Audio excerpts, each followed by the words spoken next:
ക്രിസ്തുവേശുവിൽ എല്ലാ ശ്രോതാക്കൾക്കും സ്നേഹവന്ദനം. നമ്മുടെ ഇന്നത്തെ ധ്യാനത്തിനായി 37-ാം സങ്കീർത്തനം 5-ാം വാക്യം വായിക്കുന്നു.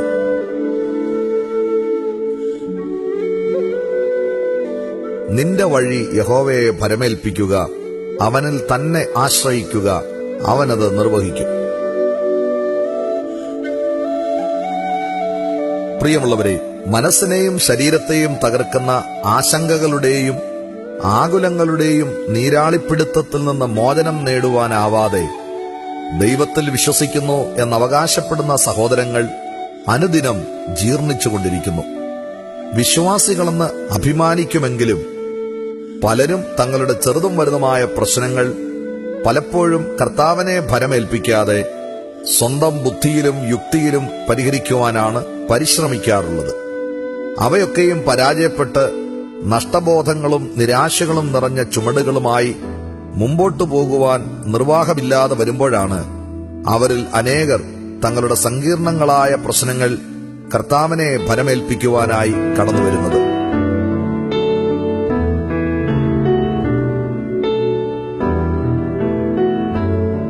ഒരു ദൈവ പൈതൽ തന്റെ ചെറുതും വലുതുമായ എല്ലാ കാര്യങ്ങളും കർത്താവിനെ ഭരമേൽപ്പിക്കണമെന്ന് ഇടയച്ചെറുക്കന്റെ പദവിയിൽ നിന്ന് ഇസ്രായേലിന്റെ സിംഹാസനത്തിലേക്ക് ദൈവം ഉയർത്തിയ ദാവീദ് ഉദ്ബോധിപ്പിക്കുന്നു.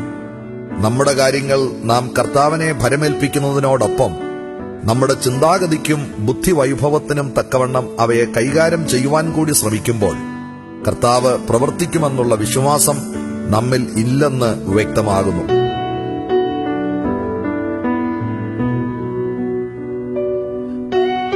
കർത്താവിന്റെ കരങ്ങളിൽ നമ്മുടെ കാര്യങ്ങൾ നാം സമർപ്പിക്കുമ്പോൾ അവൻ പ്രവർത്തിച്ചുകൊള്ളുമെന്നുള്ള സമ്പൂർണമായ വിശ്വാസം നമുക്കുണ്ടായിരിക്കണം. അങ്ങനെ വിശ്വാസമുള്ള ഒരു വ്യക്തിയും കർത്താവിൽ സമർപ്പിച്ചിരിക്കുന്ന കാര്യങ്ങളെക്കുറിച്ച് ആശങ്കപ്പെടുകയോ ആകുലപ്പെടുകയോ മറ്റു പോംവഴികൾ തേടുകയോ ചെയ്യുകയില്ല. അപ്പോൾ കർത്താവ് നമുക്കായി പ്രവർത്തിക്കും. പുൽമാലികളിൽ ആടുകളെ മേയ്ക്കുമ്പോഴും ഇസ്രായേലിനെ ഭരിക്കുമ്പോഴും ഓമനപുത്രൻ സിംഹാസനം പിടിച്ചടക്കുമ്പോഴും തന്റെ വഴികളൊക്കെയും യഹോവയെ ഭരമേൽപ്പിച്ചതായിരുന്നു ദാവീദിന്റെ ജീവിത വിജയം.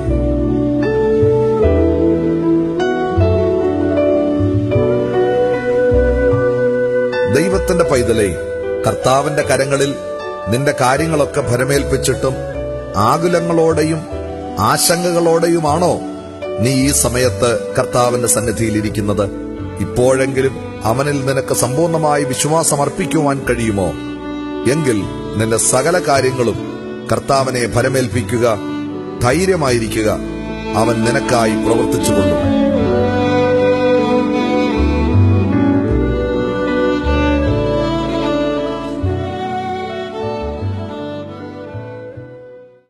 യേശു എൻ അഭയം, യേശു എൻ കോട്ട, യേശു എൻ സംഗീതമേ,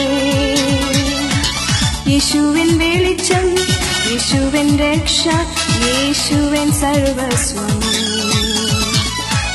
യേശുവിൻ വെളിച്ചം, യേശുവിൻ രക്ഷ, യേശുവിൻ സർവസ്വം.